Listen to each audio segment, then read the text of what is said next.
Chute de l'actualité nationale en bref en images. La réunion technique concernant l'amélioration de la gestion des villages pour la construction de villages élaborés selon les 4 contenus et 4 aspirations du 9e congrès du PPRL. La réunion a eu lieu la semaine dernière au Centre de la coopération internationale et de formation dans la capitale de Vientiane, sous la présidence de M. Chiang Sombun Khan, responsable du comité de la propagande et de la formation du parti. Au cours de la réunion, les participants ont recherché et donné leur avis sur le rapport concernant l'amélioration de la gestion des villages pour la construction de villages élaborés selon les 4 contenus et 4 aspirations du 9e congrès du PPRL. La direction de l'amélioration du régime soutenue du chef du village et des fonctionnaires du village dans le but de conférer aux dirigeants du village la capacité et la responsabilité dues à leurs fonctions.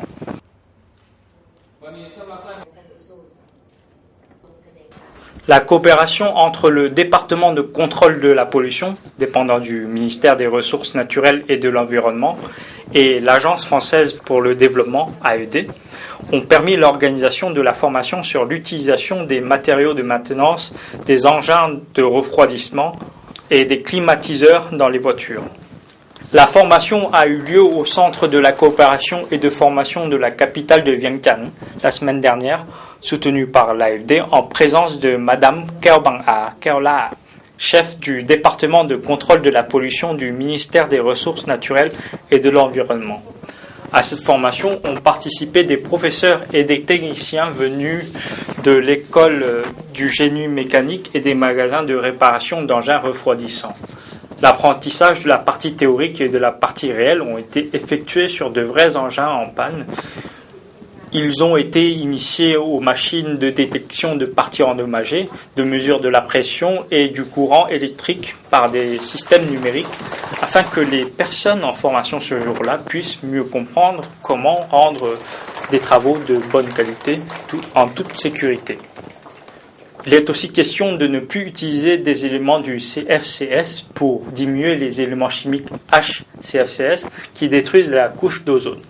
Les matériaux de réparation, d'une valeur de 91 000 $ au total, ont été remis à l'école du génie mécanique.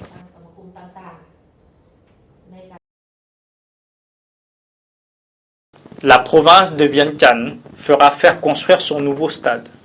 Un accord a été signé le 11 avril entre ces provinces, représentées par Mme Singkhram Khongsavan, gouverneure adjointe, et la société de construction des ponts et chaussées Thanchai. En cette occasion, M. Impan Promsamut a déclaré que sa société était prête à envoyer une équipe technique pour étudier sur place un design du stade. Selon l'accord, le stade, d'une norme internationale, peut accueillir entre 10 000 et 20 000 spectateurs et sera construit dans les 3 ans à venir.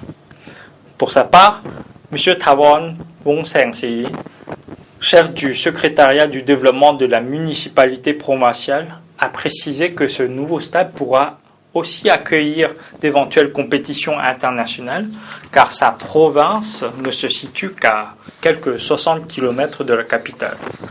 Le nouveau stade coûtera environ 400 milliards de kip.